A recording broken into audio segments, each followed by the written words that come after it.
Oh, I got a big circle this- line on me. Curse This balls. is new. These are the debuffs. Oh! Oh. Jesus.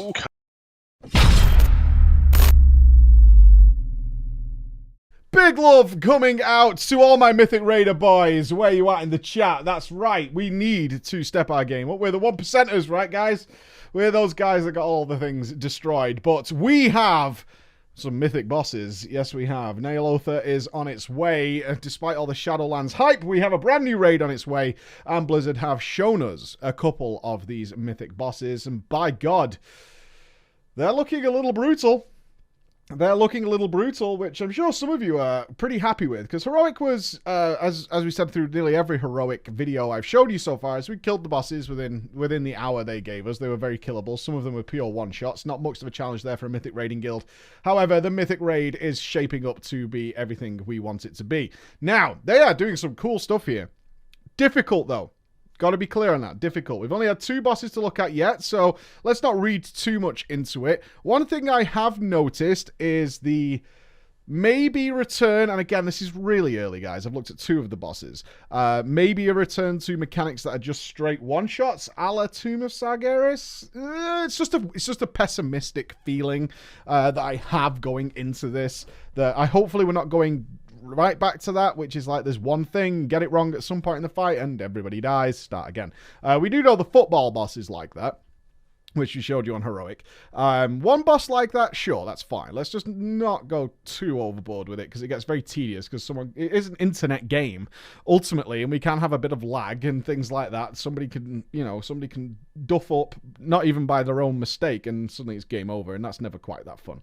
Let's take a look at a couple of these bosses then. We're going to look at Il'gynoth first. So Il'gynoth, in its Heroic version I showed you, was really easily manageable. You could control the ads nicely. You could potentially CC them all the time. If you forget this boss, it's a very simple idea that there are 3 sort of wounds or organs on the side of the room, and every time you defeat Il'gynoth or reduce his HP to 1, then he will allow you to access and kill one of these organs. And for every organ you kill, that organ will then continuously spawn ads into the room. So kill the first one, you have 1 stream of ads coming in, then the second one, then 2, and then 3. Ultimately, the final one, the third one, is you have 3 streams of ads coming into the room that do a significant amount of damage. They fixate people, which means if you don't control them, they kind of spread out and go all over the place if your raid spread. But the addition of the Heroic mechanic, the Mythic mechanic, I should say, throws all of that in the bin. It throws all of that in the bin. And I wonder if this is some way they're trying to defeat weak auras as well, which would be interesting to see what the weak auras guys come up with to try and combat this additional mechanic. So the additional mechanic thrown in here is a debuff, a simple debuff that appears around you as a large orange glowing circle, and it needs to be dispelled. Okay, now this is going to be happening in conjunction with the laser beams coming from the boss, which leave trails of creep, and also the mind control mechanic, which is thrown in as well. Now, no longer does Tremor Totem break the mind control. Not surprised by that. That was something we were really, really surprised they allowed to happen, because you could just pre-drop a Tremor. It didn't matter if the whole raid got mind control, because you would instantly be broken free. So that all doesn't work anymore. Now, this orange glowy circle mechanic is, again, it's interesting. So the way this works is you want to be dispelled when the circle is small. If you dispel it when it's the larger the circle is, and if you dispel it at its largest, it one-shots the raid. It also detonates when it reaches its maximum size, regardless of anybody being near you. It'll still detonate and do damage. If that kills somebody else who is within the circle and it hits them, then that'll detonate theirs as well. That's another instant wipe for the whole raid, pretty much. Unless, some people have stood outside it, they might be okay. But it does do raid-wide damage. Whenever it is dispelled, it causes raid-wide damage. So the trick here is this orange circle will grow and shrink.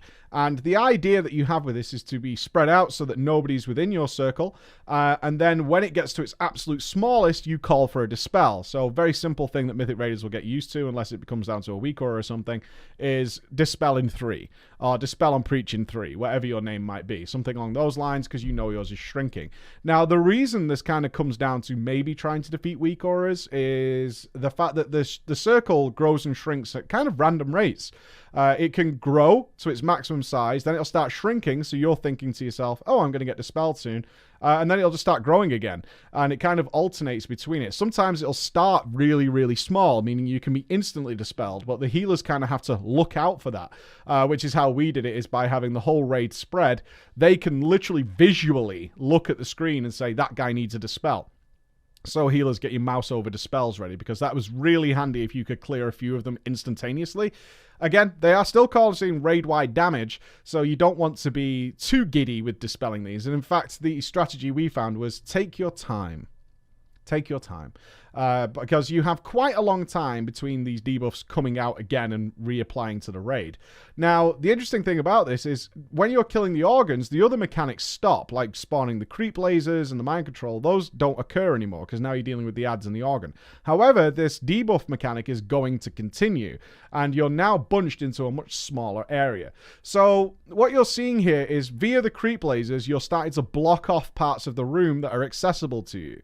Obviously, you need to be able to defeat the 3 organs throughout the fight, which means you need to start sort of pizza slicing where you're stood throughout the raid, throughout the duration of killing this fight, because you're going to be filling that area with creep, while also leaving enough room for the entire raid to be spread out enough that the orange circles don't overlap when they're at their largest. Now, you might have, say, 4 of the orange circles at their maximum size, so you need to leave a safe spot for the members of the raid who aren't affected. So like 8 of the debuffs go out on a 20-man raid. Those people need to be able to get to a position where their circle can grow and shrink safely without having someone else inside it, and also wait for dispels and be in range for dispel while the rest of the raid can continue to deal with the fight. It'll be interesting to see, because we didn't get anywhere near killing this. We got nowhere near killing this, and in fact, our entire time was spent not really trying to kill it. It was more a case of different ways of trying to control the fight, assuming what's going to be happening later. So we sort of planned around like, okay, where would we be in phase 3, which would be the 3rd organ, when it gets really hectic? How would we deal with that? Those are the kind of things we were tackling, even though it was the beginning of the fight. You could kind of guess with raid markers and world markers as to which areas of the room you could have. But this is turning out to be a particularly difficult fight. I just hope that it's not the beginning of a trend of things that just straight up one-shot you. As we know, Raden especially carries those kind of mechanics with him naturally. The next boss they brought us with us is, again, another brutal fight. This is your Butcher, this is your Guam, and they've done a pretty good job with this one. He's called Shad'har the Insatiable. Super boring on Heroic, certainly compared to his Mythic counterpart, which is quite a normal thing. If you're used to Mythic raiding, you'll generally find the Heroic fights less interesting to get done. But this is an insane DPS check, at least in the gear they gave us, and that's always the caveat with these things, is that the gear you give is scaled. They don't give you access to the 3rd essence slot, so you're not really wearing corruption gear because you can't really counter that corruption gear. So these are all tools we'll have available to us once this game actually goes live, or this patch goes live. So we will have some buffs there, but it'd be interesting to see how it works. It's a 3-phase fight, but each phase is in itself a DPS check, which means planning things like Bloodlust and Heroism, or second potions, things like that, really need to be considered by your raid group. The fight itself, relatively simple. It has 1 extra mechanic, and then modifications on each of the phases. They've also swapped the phases around from what you saw on Heroic, so it starts in its shadow form now. And then the second form will be the poison, noxious form, and then the final form will be fire. So the extra mechanic they've thrown in here is that he needs to be fed. You have to feed the doggy, which I'm fine with. I like feeding the doggy. And what happens is the ads that come into this, you don't need to DPS them. They hit somebody and they explode for damage, and you need to be hit away from other people because it does radius damage. It does root you, however, so far, Blessing of Freedom, Changing Forms, Grip, because it's not actually a root. I'm remembering myself here. It's not technically a root. It slows your speed by like 99%. So you can still move, which means things like grip and stuff still work. So then you get hit. Then he will drop something on the floor that the boss can eat. So you have to pick that up and then take it over to the boss. You literally just walk near the boss and he's fed. That's it. If you don't feed him, he's going to enrage and go crazy. Now, the problem is you get debuffed, meaning you can't feed him again. So you will have occasions where the same person gets targeted multiple times by the fixate, meaning that they deal with getting hit by the ad. However, they're unable to pick up the food and somebody else has got to take up that job. Now, the interesting thing, I said it's split into 3 phases, and each phase is a DPS check, is that as the longer each phase goes on, you simply are going to wipe. So you have to be blasting and blasting and blasting from day one, which is a much more interesting DPS check than something just having a Titan rage timer, so that, say, 100% to 90 to 5% is really boring, and then you get the really difficult part, like the Butcher. The Butcher goes crazy at like 10%. Patchwork does the same sort of thing, is when their health is low, then they get really serious. Shad'har gets really serious every 30% or so. For example, in the Shadow phase, if you let this phase run on even a few seconds too long, the shadow pools that he throws on the floor, which are a one-shot, they will just spam the floor. Like, he just spams them everywhere, meaning you can't really cast spells anymore. You're kind of relying on the melee a lot. You're doing any instant casts you've got to do, but you have to keep moving. You absolutely have to keep moving, or it just will not work. He's just spamming and spamming and spamming it. Then he'll go into his next phase, which is the Noxious phase. This is the same as Heroic, but happens faster, is that the entire room will fill with green creep, and if you're stood in that, you're basically dead. So he's shooting pools as well, which means we ended up sticking him at the side of the room and trying to kite him around in a circle to make use of that room. But again, this room fills really goddamn quick. It actually reminded me a little bit of Star Augur. For any of you who did Star Augur Mythic, you'll remember that each phase just got gradually more insane until it reset, and then you kind of got this breathing space for a second, and then it kind of picked back up again, and by the end of the next phase, it was more and more intense. So it's an extremely brutal fight, but interesting all the way through. So much to do, so much to keep you interesting, while also doing what's cool, which is trying to maximize your damage as much as possible.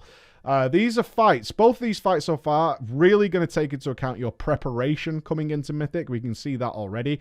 I will also point something out here for you Mythic Raiders out there, in case you haven't done it, is every single boss, bar like 2, have been aberrations, which means Purifying Protocol is going to be a required essence for this raid. So if you've skipped getting your Purifying Protocol, get it done now. Just get it done and get it out of the way. It's not a particularly difficult one to get. I know it might not have been on anybody's BIS list or anything like that, but it's certainly something you want to get picked up and get sorted, because all the ads, pretty much, near enough every single boss is in some way an aberration, meaning that Purifying Protocol is probably going to be top of the menu for most players in order to maximize here. So looking forward to seeing more of these for sure, and seeing what the trend is overall. Hopefully my gut instinct is that they're going a bit too Masagos with it isn't correct, because time after one-offs, like I said, one-offs are fine with one-shot mechanics. But when it's like near enough every boss, it gets a little tedious, that you're just kind of hoping the one mechanic doesn't go wrong towards the end, and you're having a really good pull, yet somebody makes some minor mistake and that's it, everyone start again. That's not particularly fun. It's more interesting if people die and the rest of the guys living have a more difficult time, but it's still potentially doable, and it's not just game over the moment someone fails. That's my personal preference, but we'll see how that goes. So more Mythic testing to come. I will also let you know now that the final boss, N'Zoth, the actual N'Zoth fight, is on Friday. They are letting us raid test that on Heroic on Friday. Really looking forward to that after the Fury of N'Zoth fight, which we showed earlier this week. So hopefully that's going to be just as good. Thank you very much for listening, guys, and I'll see you soon. Bye-bye.